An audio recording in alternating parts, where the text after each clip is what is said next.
Today I chatted with Seth Spears, who has grown an e-commerce business for the past 5 years, hitting some pretty meaningful milestones from raising capital all the way through to seeing meaningful success and EBITDA positive growth. When it comes to Seth, we covered a lot of things that make growth in the e-commerce space important. He has successfully grown his business through meaningful channels over the course of a 10-year period in the blog space that led him to the successful ventures he is now running today. I hope you guys get a lot out of this because he covers the basics of what you need to get right when it comes to growing an e-commerce business and a community to support it.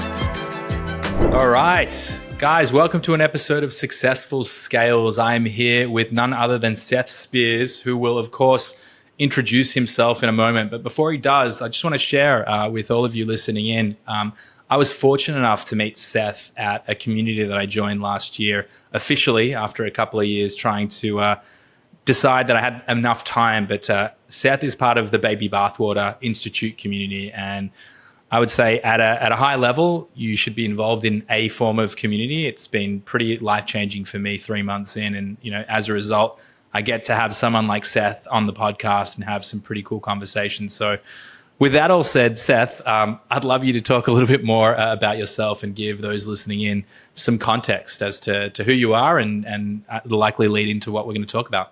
Sure. Thanks, Andy, for having me. Yeah. So I'm the Chief Visionary Officer and founder of Wellnesse, which is a B Corporation certified brand of all natural oral care products. We've been around for just over 5 years now. And so we make the cleanest personal care products, but primarily oral care on the market. So I've done quite a few entrepreneurial things over the years, but that's currently my present project right now. Talk me through, before we jump into your current day, because obviously you didn't start your career 5 years ago. No. Just a little bit of the journey to getting to current day brand. And I think one thing that instantly stands out to me is the fact that it's a B Corp, which has a lot of weight today. But before we dive into current day, give me a little bit of the history, and also just from a context perspective, from the conversations that I've had with you, it seems like you've taken a number of e-commerce businesses and, in the surrounding agency space, you've grown, some pretty meaningful businesses. So would love to just hear a little bit more about the history. Yeah. So I'm trying to see, where should I start? I started on my entrepreneurial journey, dabbling in a little bit of real estate back in the mid 2000s, and right around the time that the real estate bubble kind of burst. And so I kind of got really burnt out on that and had a real estate hangover for a long time because of that. So I had a real job where I was working for a university, and I got very burnt out on that as well, and decided I was going to go out on my own doing consulting. And so I did that for a short period of time, and that became a boutique digital marketing agency called Spears Marketing that I ran for years. And I grew up in a family that was very health conscious, very health oriented, looking at alternative ways to stay healthy and just live your best life. And so I convinced my now ex-wife to start a blog in the health and wellness space. And so I used that blog as a testing ground for my paying clients. And those tests worked really well, and it became a very large business, the largest health and wellness website and podcast specifically for health conscious moms. And that was my major focus for a decade. Then fast forward a few years, and I saw an opportunity in the e-commerce space to create personal care products, all natural personal care products, because we had tutorials on how to make them yourself on that website that I had grown so largely. And the audience, they really liked those, but they got tired of making it themselves. And so when you hear the same request over and over, will you just make this and sell it so I don't have to? Then you realize that there's probably an opportunity for a business there. And I also started an outdoor equipment company several years ago with my brothers called Rewild Gear. And the whole goal is to get people, men specifically, back out in nature, into the great outdoors, and spend more time there. And so to do that, we create really high quality and minimalistic durable hard goods for camping, hunting, backpacking, so knives and fire starters and backpacking drills and camping utensils. So that's my fun side project that I work on as I have time. But primarily I'm focused on just growing Wellnesse, which is our all natural personal care brand. Really cool. I mean, I always love to hear a bit of the origin story, because in entrepreneurship, nothing is particularly linear. And, while I haven't heard the numbers, it sounds like you grew the blog to a considerable space, and you got a lot of the value-added insights and data points that led you to actually building the product. Oh, very much so. I mean, like in its heyday, the website was called wellnessmama.com. And at the height of it, it was getting 10 million page views a month. Just launched a podcast with it back in 2014, which has had over 200 million downloads. So it became very popular and very successful. That is, I mean, that would be in like 0.0001% of podcast downloads and even just website traffic. I mean, those are absurd numbers. And, thinking through, you said it was a 10-year journey. Like, what were the critical steps? Like, how does one even approach building an audience at that level? What do you think were the things that actually resulted in that outcome? There's a lot of factors there. Being in the right place at the right time, for one, because so we started that back in 2009. And so my ex-wife, she was a journalism major in college who had gone back to school for nutrition. And so she was a great writer and researcher, and just had a natural curiosity trying to figure out her own health issues and for our family. And so she wrote great content. And then I focused specifically on optimizing all of that content for SEO, for Google, because this is when you could actually write an article. And if you structured things properly, you had your site set up right, you could rank pretty easily. And so it really wasn't, we worked hard for sure, but I would say it was not that hard in order to rank something just because we had the foundation in place and had done things the right way. There was a time where we ranked number one for the term coconut oil, elderberry syrup, all of these like terms and superfoods and things that people were searching for constantly. So we got a lot of traffic, and it turned a lot of affiliate sales because of that. But growing it really started very organically, mainly just sharing on social media, sharing articles with friends, commenting on other blogs, going on podcasts, and just engaging in the community. So I've always considered myself kind of like a guerrilla marketer, not just looking at what everybody else is doing, but how can I go behind the scenes or do the things that no one else is doing or they're not willing to do in order to gain traction and eyeballs. And so we just focus on doing those little things that would bring people in, and just built the audience up slowly but surely. Started collecting email addresses early on, and just grew from there. So it was really just doing the right things long enough consistently, which has been my formula for success over the years. And I think to that effect, it's a big proponent of it. It's if you just handle the basics and you get them done really well, you don't need to necessarily try all these, bells and whistles and all, if you get the basics right, you often get better outcomes than a lot of people who are trying to sort of sell you the moon and not achieve it. I'd love to understand, I want to dive back into that, but I'd rather move a little bit more forward to current day, because obviously 2009, very different landscape to today. And, and e-commerce as a general, vertical, it's becoming more and more challenging. We have margin compressions, whether you're selling marketplace or D2C. There's a lot of, we're recording now just as all these tariffs have been rolled out, and it's going to be an interesting state of flux for a lot of e-commerce businesses in the US right now, and what that actually means. I actually think it'll be a lot less impactful because you're getting charged on the actual product value creation and not the end product. So it's never as bad as we anticipate. But I'd love to just hear today, it sounds like, and I don't know what your numbers are today, or how many units you're selling or things of that nature, but what are the things that are actually working for you today? And if you're looking at other entrepreneurs who are growing e-commerce businesses, what are the fundamentals today that you say these are the things that you really need to be hitting, otherwise you're going to be left behind? Yeah. So I want to preface this by saying that every industry is different, every niche, every company. And so I don't think there's a one size fits all. However, I do think that the core things everybody can do is focus on creating the best quality product that they can. especially when it comes to e-commerce, because there's so much noise out there, whether it's advertising on Meta or TikTok or Google or just in retail. There's so much noise and confusion. And with AI content just getting spread everywhere now, you really have to focus on creating the highest quality product that you can. And I think that's what we did really well. We got our start from very humble beginnings, but the focus was always on creating the cleanest products that work better than the conventional alternatives. So that's number one, is just being product focused. But then if you have a great product but nobody knows about it, you're not going to make any sales, right? So one of the things that we did, we had a built-in audience because of that other company that I had started. And we had an audience who was already asking for this product, so we could market to them. So I think building an audience before launching or in conjunction as you're starting the company, if that's not number one, that's number two, as far as what you need to do in order to be successful. Number three would be to get your branding really on point. Make sure it's clean, it's concise, your messaging is clear, who you are, who you serve, who that avatar customer is. Because you really need, if you're trying to market to everyone, you're marketing to no one. So you need to be very specific on who that core audience, who that core customer is.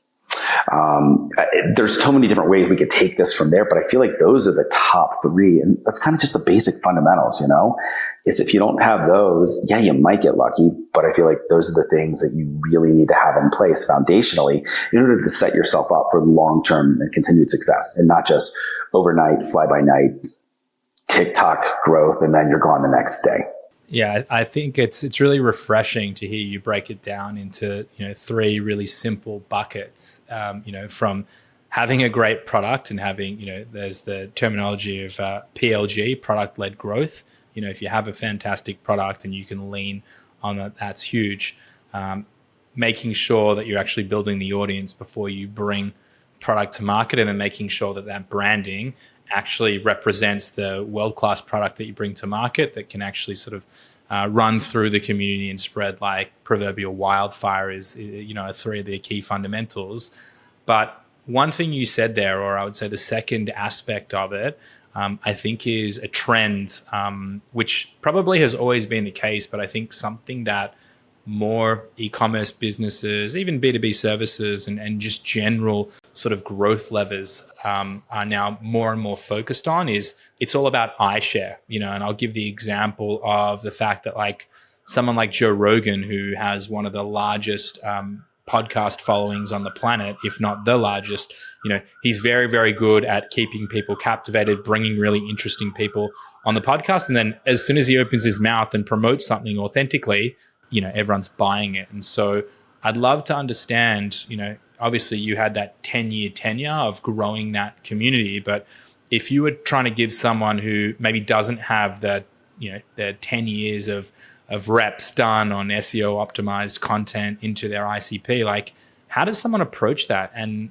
does influencer marketing play a part in all of this too? And if so, how so and how much? That's a really good question. And I think it's going to be different depending on the industry that you're in. Unfortunately, influencer marketing has not been a large part of our business model. I made my bones in like the affiliate space because on that other company, we promoted a lot of products and services as affiliates. And that was more in content, some on social media, via email and things like that. But that whole game has changed a lot because now things aren't ranking the way they used to. The Google algorithm has changed so much. And so now it's becoming more like the influencer game, where those people who have a large following on social media, and primarily that's Instagram and TikTok, and some of the other platforms as well, but those are the two primary ones these days. They just want to be paid based on the number of followers they have, based on the number of eyeballs that are seeing it. But it has nothing to do with conversions, which to me, that's a missed opportunity for them. And it's worse for everyone because you shouldn't get paid just because you have followers. You should get paid because you're actually providing value and they're actually converting to sales, because otherwise it's just wasting money. It's artificially inflating the market. And so we have not had massive success with the influencer game of just getting people to promote.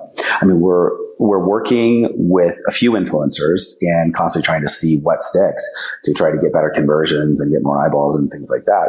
But it has not been as successful as I'd like. There is the part of the game when it comes to just brand recognition. So if you have unlimited money to spend, then you can just throw as many influencers as you want, as much podcast advertising, as much Facebook, Instagram, TikTok, Google, and you just want to be seen all over the place. But as like a small, primarily bootstrapped company, we don't have unlimited budgets like that. So we have to be a lot more strategic with it and just don't have the cash where we can just throw money at the wall and just see what sticks constantly, So we're very strategic as far as like the influencers that we work with. And we want to make sure that we're not just getting charged because, they've got 1 million followers. And so you're going to charge $50,000 for a post. Well, no, but if you have 5 people to buy, those numbers don't back out. That doesn't work. So we're constantly testing just to see who works and who doesn't. And is it a fit? Are you able to, as a sort of an agreement structure, build it in a way where, and I'm coming to you as someone who's done very little. In fact, I've done no influencer marketing for any of the stuff that I've worked on.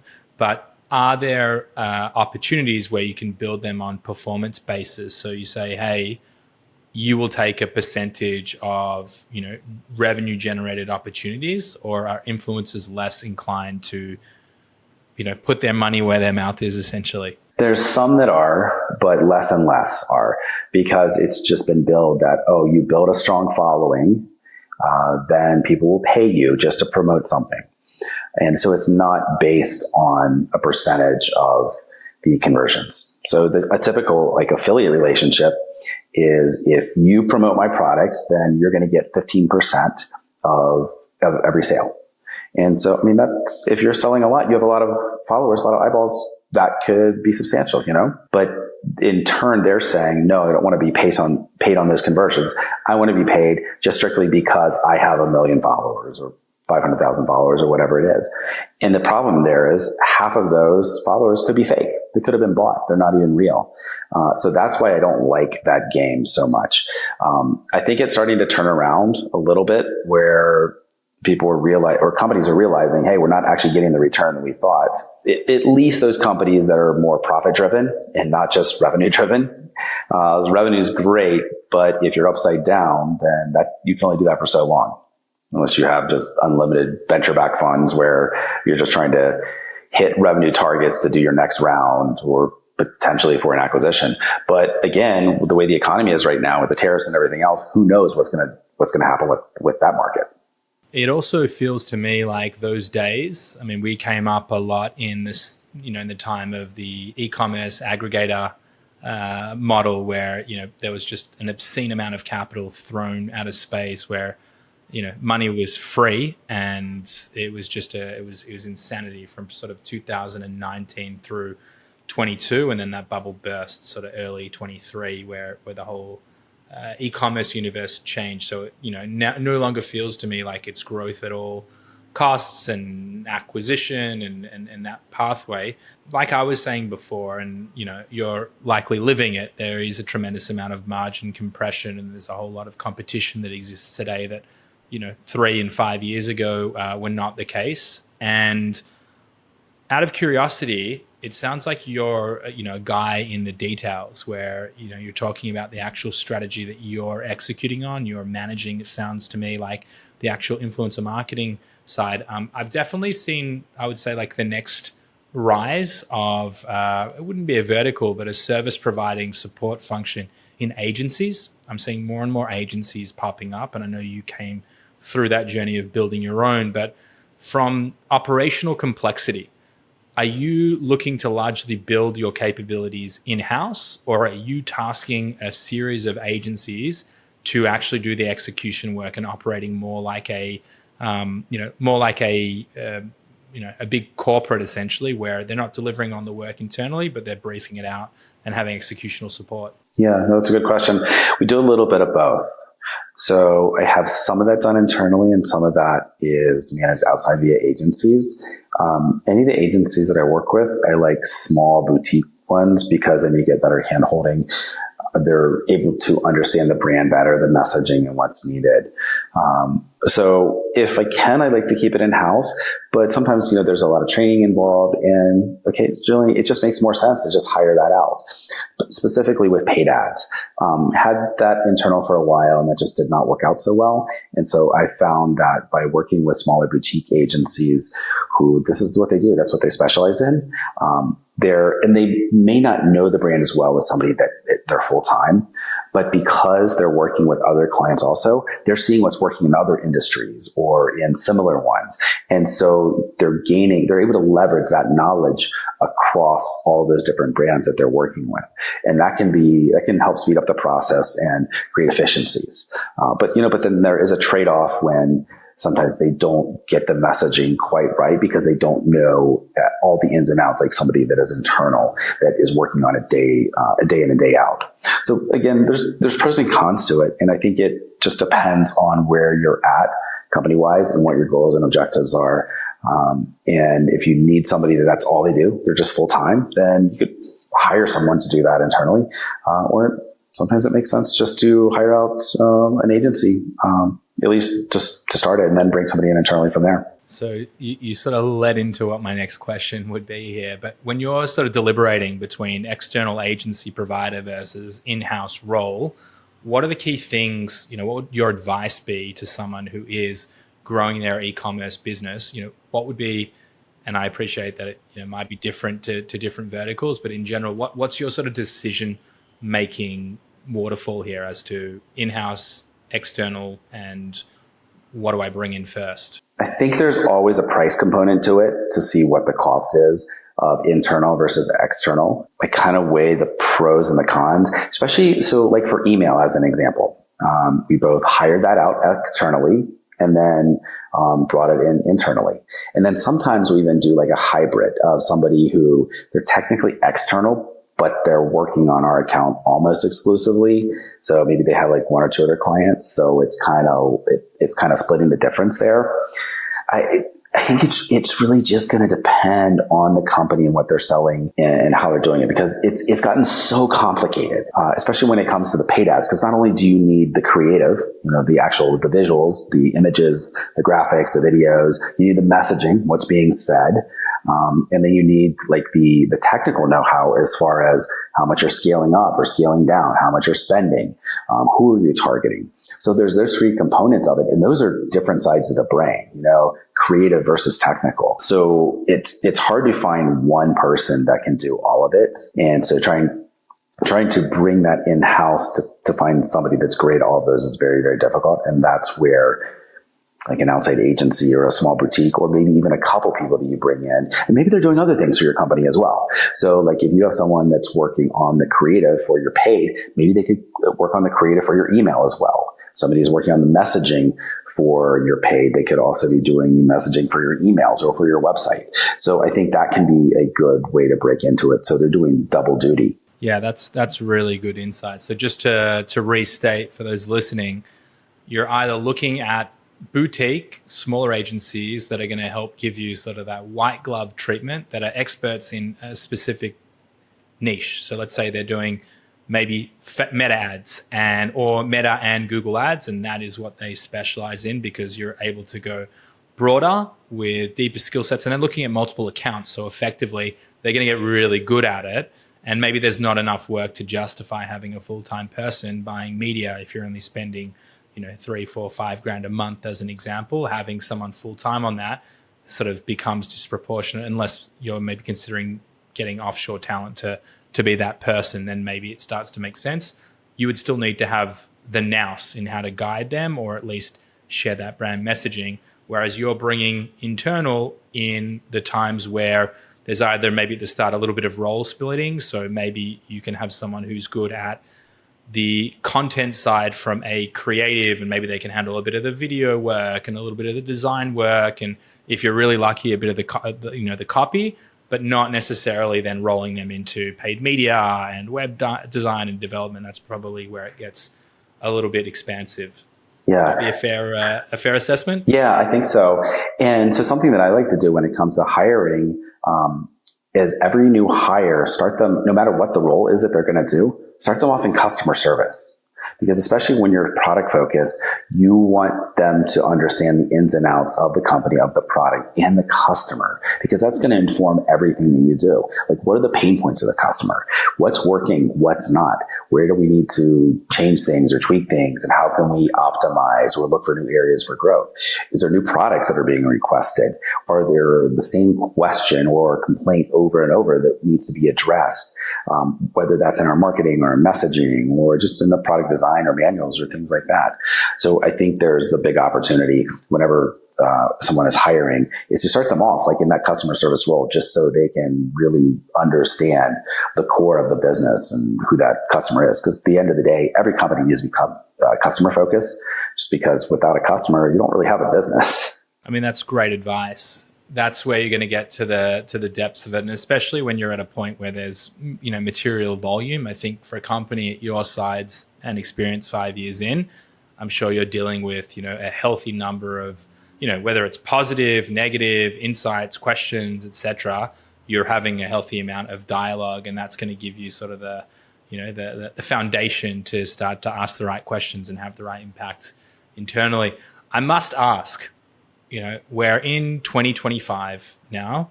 I had to look at my calendar to make sure I was right on the year. but we're in 2025 here, and there's been interesting headwinds in I would say in 23 it was quite a shock to the system, where interest rates went from 0 to 7%, and all of a sudden capital became no longer free but expensive, and that obviously hurt a lot of people.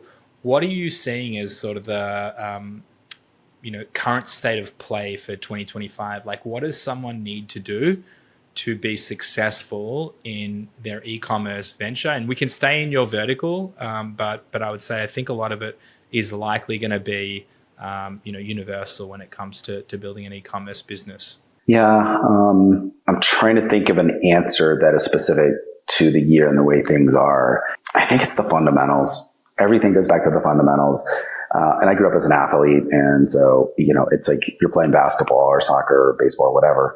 It's all about the fundamentals. The more you can nail those down, then the better you're going to be. And it's not just swinging for a home run, but it's learning how to wait for a pitch so that you can hit.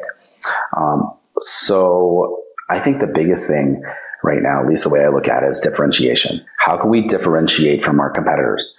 How can we set ourselves apart from everyone else and what everyone else is doing so that we are seen as better? That we really want to differentiate enough so that there's no confusion. When a customer comes to our website versus someone else's, they can see how different we are and what makes us better and why they would want to purchase from us as opposed to somebody else. For example, like our toothpaste. So 85% of our business is in the oral care market.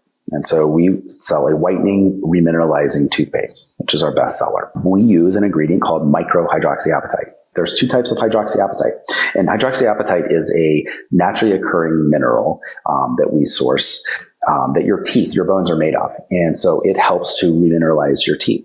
However, there's also, in the space, there's a nanohydroxyapatite, which is lab created. And so we want to focus on all natural ingredients whenever possible. And so nano, since it's created in a lab, there are studies coming out that are now saying that it can cross the blood-brain barrier. And so we don't know what the long-term implications are of that. So our differentiating factor is we don't use fluoride, which we're seeing how bad that is for you and the long-term effects there. So we want to be as natural as possible. And so, but we're taking a step further than just using any hydroxyapatite. We're using micro, which is naturally sourced, so that we can differentiate from all of our competitors who are primarily using nano. So that's just one example of what we're doing. But I think anytime you can set yourself apart and show like us versus them and how we're different, that's going to be one of the big factors. Yeah, I mean, just listening to you speak, Seth, it seems like you are heavily invested in, you're talking differentiation, but it's really, what is your brand messaging? What is your brand promise? What are the things that truly set you apart so that your audience, you're selling or sending rather a uniform signal of, we are a B Corp that sources natural products that are going to be better for you in the long run. And And that is sort of what you live and die by. And I think for anyone listening in and looking to build their brand, there's the term, and you use something different, but it's like jack of all trades, master of none. If you're trying to sell to everyone, then you're not going to sell to anyone. And so if you are, or what it sounds to me like you're doing is you're niching down so intentionally on what your ideal client profile looks like and building that avatar and working backwards and saying to the nano versus micro hydroxy, I can't remember the exact term. Hydroxyapatite. Yeah. Hydroxyapatite. Like you are breaking it down and educating the audience in stating, hey, this is lab built and this is naturally occurring. Pick your own adventure, but we are all natural, and we're going to do everything to support you on that journey of healthy, better oral care. Yeah, exactly. That's exactly what we're doing. And I think when you're launching a company, and we did this when we started in 2020, we looked at, we were going to be a personal care brand. So oral care, hair care, and skin care. And so we launched with just oral care and hair care, and then got into the skin side as well with like a hand sanitizer and deodorant. But we quickly saw that oral care was our signature. That's what people are going for. And so now 85% of our business is in the oral care space. So we've niched down. And I think sometimes that's what it takes in order to figure out where your sweet spot is and what you're going to focus on, especially when you launch with multiple products. Because there's two different ideas you could do here. You could launch with multiple products and see what works, or launch with like one or two and then see how that does and then what the customers want and then expand from there. Two different philosophies around it. And I tend to think it makes sense to maybe split the difference. Somewhere don't launch with like a ton of SKUs, but probably maybe launch with more than just one, depending on what you're selling, what industry you're in. I mean, for us, it made sense to launch with hair care and oral care just because we already had the demand from the audience from the prior company that I had. So that's how we based that decision. But if you don't have an audience already and you're not getting feedback and you don't know what they want and you're just going by what you see in the market, then sometimes you kind of have to take an educated guess and just kind of throw it at the wall just to see which of the options is going to work out best and sell the best. I think that's great advice, especially for people who are trying to find their position in market. And, you test to see what the market wants and then you can niche down on it. I'm mindful of the time, but I just have a couple more questions for you before I let you run. That has been sitting on my mind, particularly for all business owners, but I think in the e-commerce space in particular. And, we saw this pretty insane boom through that sort of aggregator space where multiples went from, 1.5 to up to north of 7. And I'm talking about small businesses, that might be doing 5 million in revenue and hitting multiples at that level. Seems like the market, once we start going north of 10 million in revenue and, 2 million in EBITDA, then the multiples obviously shoot up again. But I'm curious, for you, for any business owner, are you starting with the end in mind? So are you looking at this and saying, hey, I'm building a lifestyle business and I want to have 30% net profit margins and that'll fuel my life? Are you looking at it and saying, I want to run this for 5 years? Well, you're over the 5 year, but 10 years and have a liquidity event. Like, are you sort of building it in a way that you're very intentional, or you found your way 10 years building an audience, from the audience there's the product need? And so I'm just curious, like, how far into the future are you planning? This is a great question, and I feel like it's changed a little bit over the years. Initially, when we launched, the plan was to build it very big, very quickly, and then sell. And then we launched right before COVID, and then the market shifted. And so a lot of things changed. Supply chain, pricing, everything. Also, we made some really strategic errors early on because we're not entirely bootstrapped. We took on a small investment round. And I feel like that created some challenges because whenever you take on money, you have a fiduciary responsibility to those shareholders, to those investors. But then there's also pressure to spend that money. So we made some strategic errors in hiring someone to basically run the company as COO who was out over their skis a little bit, made some poor hiring decisions herself. And so ended up leaving early on and left us very much in a financial bind. And so we had to turn the ship around, and we've done that. And because we almost went belly up within the first year or so. If you can, typically most companies, they fail within the first 5 years. And so we're past that. But we haven't hit those numbers that we were hoping for early on. So it's kind of changed from like, let's growth at all costs and then sell to, hey, let's perform a strong business fundamentals back to profitability.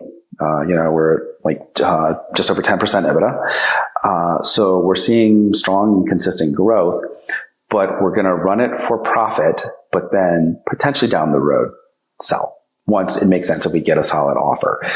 But I feel like there's so much opportunity still in the market. There's so many things that we can still do growth wise. And because in the oral care space, it's $20 billion a year industry, I believe, the last number that I saw. So there's so much potential there. And especially with the way the economy is, people waking up around their health and how natural products are better, I think we have a big opportunity to continue to grow and take over market share, and then down the road sell for a much larger multiple than we could now, just because I still feel like we're a little bit in the turnaround phase of the business. And so while, we've had some nice growth and are profitable for the past 3 years, we're still not where I'd like to be. So I think every company's gonna differ on that in their perspective.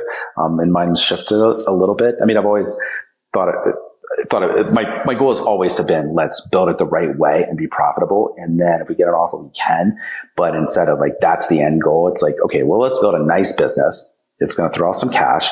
And then if we do get an offer, then we can evaluate it from there. Love it. I mean, that's really it, right? You have to adapt and change. And that is the perpetual reality of any entrepreneur, and particularly in the e-commerce space. And also taking on capital, and, there becomes a whole other equation, which I wish we had more time to go deeper into that one. But before I let you go, Seth, I'd just like to ask the question for anyone who is, it doesn't even need to be necessarily like just at the starting out phase, but like if you were to look at yourself 5 years ago with the knowledge that you have now, that's on the back of your agency, on the back of the blog, on the back of everything that you've done, what would be the advice you would give a younger self on how do I actually get this right? Like, what are the things, or what's the biggest mistake that you made that you wish you had course corrected or not gone down that path? Listen to my gut. I think we often don't trust our intuition to the extent that we need to, because we're looking at the numbers or outside pressure from a board of directors. Maybe it's from investors. Maybe it's from just peers in the space and saying, oh, well, these numbers make sense.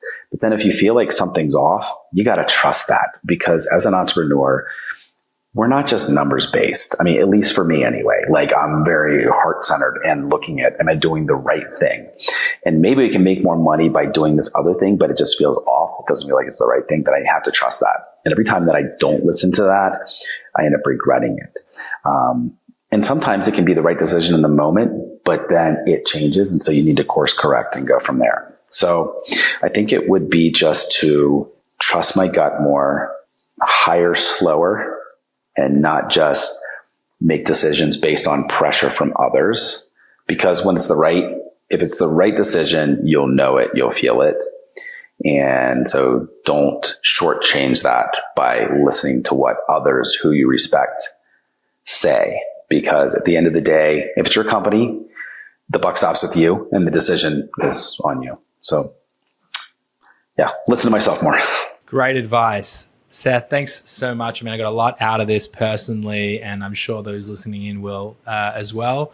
I'll ask as well, if there was somewhere that people would want to find you, where do you live online, and what would be the best way to get in contact? Sure. Yeah. So my personal website is just sethspears.com. On Instagram at Spears Marketing. And then my company is Wellnesse, WELLNESSE.com. Beautiful. Seth, thank you so much. Thanks, Andy. Really enjoyed it.